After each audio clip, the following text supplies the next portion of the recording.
Justamente la transparencia y la rendición de cuentas en los gobiernos municipales me parece que merece ciertas reflexiones de ahí cuál es su importancia. Es una muy breve presentación de máximo 20 minutos que voy a tratar de cumplir a cabalidad en no pasarme el tiempo. En primer lugar, vamos a empezar al revés de lo que es el título. ¿Por qué los gobiernos municipales son estratégicos para la transformación? Desde mi punto de vista hay tres elementos por los cuales no es cualquier tema el que la transparencia y la rendición de cuentas se haga en lo local, sino que es fundamental y es estratégico más que en ninguna otra escala, me parece a mí, para abonar a la transformación. La primera tiene que ver con la escala política en la que se hace o no se hace iniciativas y formas en las cuales la rendición de cuentas se lleva a cabo. Es decir, una relación cara a cara con la ciudadanía en la cual prácticamente nos podemos conocer, nos podemos, podemos interactuar y podríamos, por lo tanto, también ver la importancia en un segundo elemento que son las políticas estratégicas que en esta escala, que es el municipio, se llevan a cabo. Pongo solo 4 de las que me parecen más destacables. Primero, el agua potable y el saneamiento. Segundo, la ciudad ciudadana. Tercero, cómo se gestiona el desarrollo y el territorio en su conjunto. Y tercero, la gestión de residuos. Hay varias más, pero estas tareas que son directamente afectan a la vida cotidiana de la mayoría de nosotras y de nosotros, es por lo cual las políticas que se hacen en lo municipal son estratégicas. Y en tercero, una cuestión política, una cuestión de desarrollo de conciencia política y de capacidades que tendría que tener cualquier movimiento transformador, y es pensar lo local como una escuela de ciudadanía, pero también, cuidado, una escuela de gestores democráticos. Me parece a mí que lo local, en este sentido, abre posibilidades de innovación como muy pocas otras escalas lo permiten. Luego, me parece también importante dejar claro qué es lo que nos parece a nosotros que la rendición de cuentas tendría que ser. Hemos quitado ese manto, digamos, que se ha utilizado para poder decir que rendir cuentas es exclusivamente informar lo que se hizo, ¿no? Es decir, la rendición de cuentas como el informe de gobierno. Y es algo más complicado o algo más sencillo de entender si lo vemos de una manera esquemática.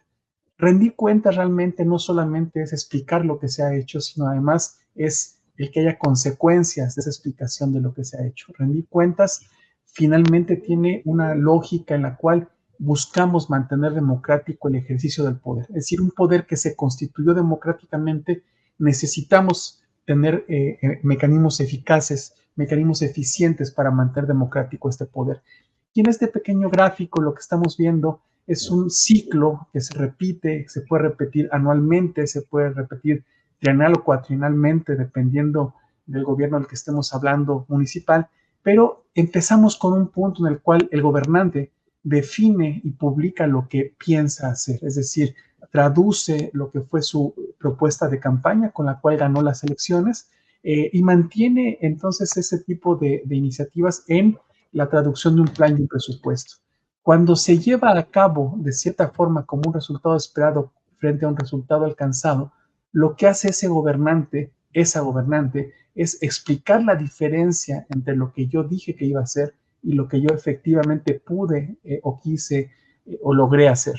Y es ahí donde la ciudadanía ya no solamente conoce lo que les estás diciendo, sino que además tiene la posibilidad en un régimen democrático, en una lógica de gobierno representativo, identificar esa diferencia y evaluar si efectivamente las razones por las cuales la diferencia entre lo que dijiste que ibas a hacer y lo que realmente hiciste se convierte en una premisa en la cual la ciudadanía puede premiar o castigar, y de ahí entonces ese vínculo en una flecha roja en la cual puede premiar con el apoyo político para repetir el mismo partido, la coalición o la persona que quiera repetir o que quiera o que necesite ser echado fuera del poder. Es decir, el mecanismo del gobierno representativo permite que la rendición de cuentas no sea exclusivamente entonces publicar lo que pasó, sino justificar las diferencias entre lo que pensábamos que se tenía que hacer y lo que efectivamente se llevó a cabo.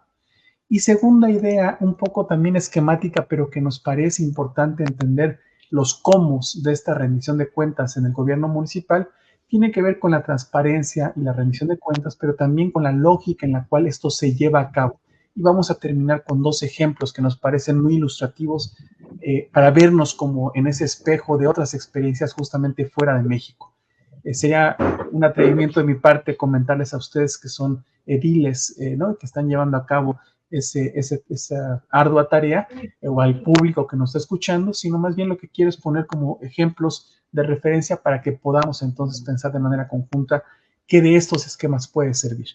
Si lo vemos entonces de la transparencia anterior a la transparencia actual, mantenemos en amarillo esa lógica de lo que hacen o lo que tienen que presentar los gobernantes municipales en la práctica. Un plan de gobierno que se traduce en metas, ¿no? En lo que vamos a hacer, que hace posible un seguimiento y que permite con este seguimiento, elaborar una evaluación de lo que se hizo o lo que no se hizo. Y esto es importante no solamente para la gestión del propio gobierno municipal, sino también para una gestión democrática. Es decir, una gestión democrática no solamente por el origen, insisto, es decir, cómo fue constituido a través del voto libre, secreto, ¿no?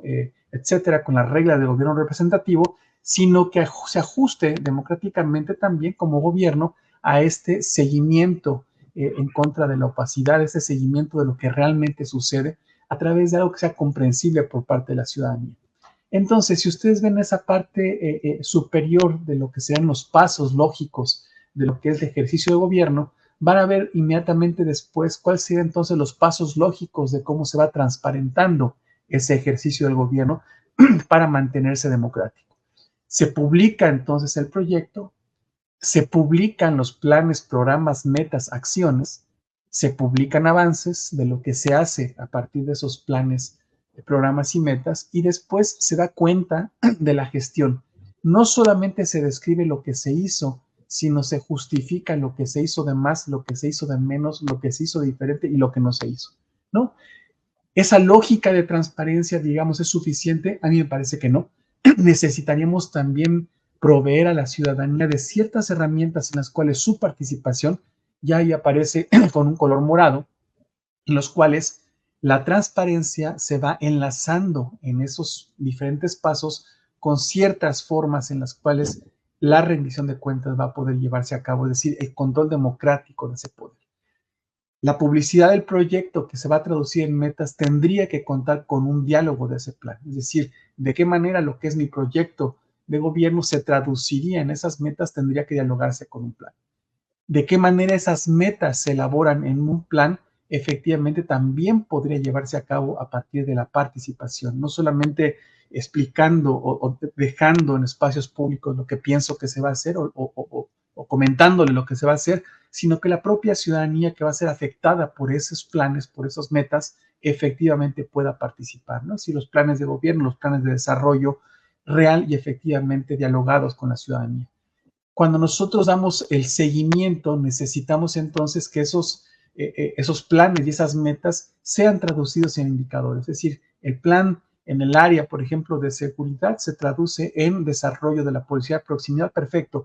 ¿Cuáles son los indicadores para ver que en los barrios, que en las colonias, que en los distritos efectivamente está siendo llevado a cabo aquello que se planificó con datos actualizados? Para que entonces la ciudadanía pueda, en el último momento, en el espacio de lo que sea el control democrático, llevar a cabo en elaboración de datos de ese resultado lo que decíamos en la transparencia anterior, es decir, premiar o castigar lo que se supone que teníamos que hacer, y si no fue hecho, veamos que la justificación es suficiente como para poder premiar o castigar. ¿Cuáles serían ejemplos en otras latitudes que nos parece que podrían ser interesantes para poder repensar digamos, un estándar mínimo de los gobiernos de la transformación, una transformación democrática de los gobiernos municipales? Les ponemos sobre la mesa dos, lo que sería el plan de metas de la ciudad de Sao Paulo, y segundo, lo que sería la plataforma híbrida de participación de CIDIM en la ciudad de Barcelona. Este primer ejemplo, entonces, tiene que ver con la ciudad mayor, la más grande ciudad de nuestro país hermano Brasil, que es más o menos de las dimensiones en su área metropolitana de la Ciudad de México. Eso es una megalópolis realmente. Y lo que pasó ahí es algo que se puede tomar como ejemplo en una ciudad muy compleja, pero que también se podrá llevar a cabo en municipios mucho más pequeños. ¿Qué es lo que tenemos como referencia en el caso de Sao Paulo? Lo que se conoce como ley de metas. En el año 2007 se impulsó desde una red de movilización democrática y de base que se llama Red Nosa Sao Paulo, es decir, nuestra Sao Paulo, nuestra ciudad, lo que se aprobó en el inicio, en el inicio del 2008, como una enmienda a la constitución de la ciudad. En Brasil, los municipios tienen estatus constitucional. ¿Qué es lo que se aprobó en esa ley de metas? Que el alcalde o la alcaldesa, quien fue elegido para gobernar la ciudad, presente las metas de su gestión de 4 años, que es allá los periodos de las presidencias municipales, las alcaldías, máximo 90 días después de asumir su periodo de gobierno. Y si no lo hace, por esa ley se vuelve inelegible para cualquier otro tipo de gobierno. Las metas deben de ser compatibles con su programa electoral, es decir, no se puede sacar de la manga algo que no ofreció en su plataforma electoral, y las metas tienen que tener prioridades, acciones estratégicas e indicadores conforme a principios del desarrollo sostenible. ¿Qué son las metas? Son metas que pueden cuantificar por sector y por espacios más pequeños que toda la ciudad, subalcaldías o distritos, que se discuten con la población públicamente en audiencias, incluso a nivel menor, lo que serían alcaldías y divisiones anteriores más pequeñas que las alcaldías, y además se tiene que informar el avance de metas a nivel semestral y anual, es decir, lo que yo te propuse que iba a hacer, lo transformo en metas, esas metas se traducen en algo que es cuantificable y que yo como ciudadano o ciudadana pueda ver en la realidad, y después lo informo semestral y anualmente. Este es el ejemplo del año 2007, en el cual la versión preliminar de las metas, por ejemplo, que fueron 5 ejes, 50 metas, 69 proyectos y 43 líneas de acción, 433 líneas de acción, se traducen después de su debate con la ciudadanía en esto que son 5 ejes, 53 metas, 71 proyectos y 487 líneas de acción. Y aquí está un ejemplo de lo que serían los meses en los que eso se lleva a cabo. En enero y termina en agosto. ¿Cuál sería el resultado tangible que puede ver la ciudadanía en esta lógica? No sé si es muy pequeño, pero ahí lo que tenemos es un ejemplo de meta, la meta 5, que es implantar 16 servicios de salud bucal de atención básica especializada en la red de urgencia y emergencia. Se dice que la meta son ese número de implementación con indicadores que estarían disponibles aquí en detalle en qué subregiones de la ciudad, y el informe a lo que está sucediendo a lo largo de los semestres. Al momento llevan 9 de esos 16. Tienen hasta finales del año 24 para poder llegar a esos 16. Y podrían aquí en la plataforma que ustedes pueden consultar, que está ahí en la primera transparencia que les enseñé, esta cuestión de los mapas, en dónde están llevando a cabo, cuáles faltan, etcétera. Es decir, elementos para que la ciudadanía sepa lo que se ha hecho y lo que falta por hacer, en qué lugar y en qué plazos, con qué recursos, etcétera, etcétera. Ese es un ejemplo que me parece importante respecto a la posibilidad de rendir cuentas, pero también de la ciudadanía de tener información suficiente para poder vigilar y en su momento castigar o premiar una gestión local cercana de un gobierno municipal democrático. El segundo ejemplo es una lógica que también me parece interesante conocer, que tiene que ver con un impulso de lo que sería el desarrollo de las capacidades de participación a nivel local en una ciudad como Barcelona, que tiene sí esa referencia de una ciudad cosmopolita, tecnológicamente desarrollada y con un alto nivel de turismo y de vida, pero también áreas subdesarrolladas con violencia, con enormes desigualdades, y que a partir de su ejemplo concreto podemos ver formas de participación híbrida, es decir, que tenga mecanismos digitales, pero también sin que tomen el lugar de la participación cara a cara. Y me parece importante porque me parece que hacia ahí también tiene que ir un segundo estándar de lo que serían gobiernos municipales para la transformación. Es decir, dotar de herramientas y de posibilidades de participación para personas que no pueden estar como participantes de tiempo completo, para información una vez producida que esté a la mano de cualquier persona que quiera acceder a ella, y tener otros canales que no son solamente los presenciales, y que los presenciales se alimenten de estos virtuales.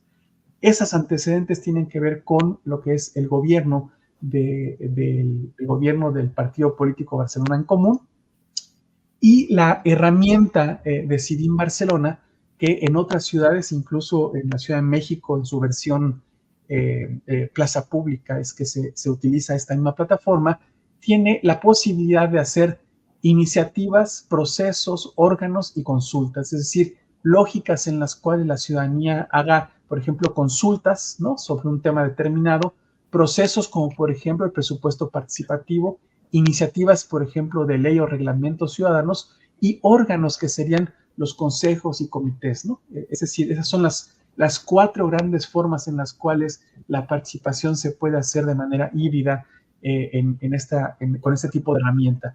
Y hay cierto tipo de componentes que se pueden ir actualizando dependiendo de estos espacios de participación, encuentros, propuestas, encuestas, etc.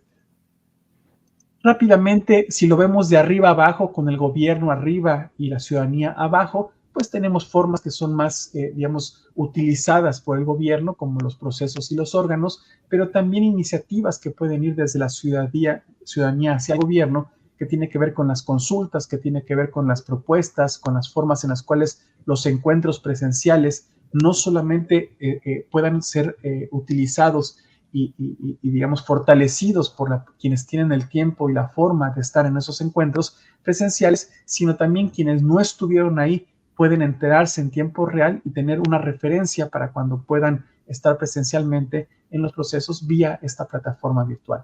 Un par de ejemplos. El programa, por ejemplo, de actuación municipal, que sería el equivalente al Plan Municipal de Desarrollo, el primero que se hizo en el año 2016, se hizo híbridamente, con espacios de encuentros cara a cara, pero también con propuestas, debates y visualizaciones de esas propuestas en la plataforma Decidim Barcelona. Es un ejemplo muy interesante que además en este momento tenemos un segundo ejemplo masivo que hizo el gobierno brasileño para lo que sería su plan de desarrollo a nivel nacional con esta misma plataforma. Es una plataforma que permite ese nivel de desarrollo potente de la participación híbrida. Y el segundo, les pongo un ejemplo de lo que sería el consejo escolar municipal de un distrito, de una alcaldía, que sería 9 barrios, ¿no? 9 barrios. Y ahí también lo mismo, se ven ejemplos de los calendarios, el centro electoral, las sesiones, ¿no?, los órdenes del día, lo que se discute en la misma plataforma.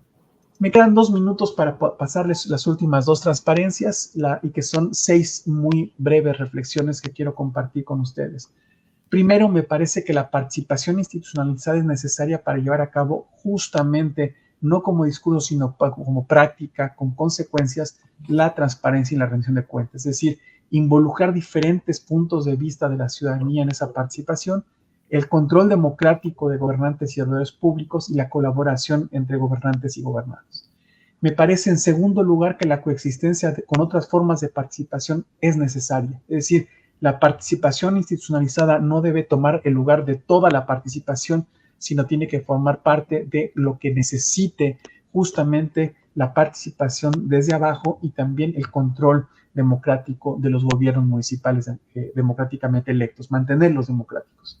Tercero, no es cualquier forma en la que esta participación para la transparencia y la rendición de cuentas se tenga que llevar a cabo, sino que tendría que tener ciertas reglas básicas, que ahí pongo 3 ejemplos de reglas básicas, ¿no?, para que realmente no hablemos de una simulación de participación y de control democrático, sino realmente de ciertas características mínimas que tendría que ser nuestro estándar, nuestro piso de cómo construir transparencia y rendición de cuentas en el ámbito municipal.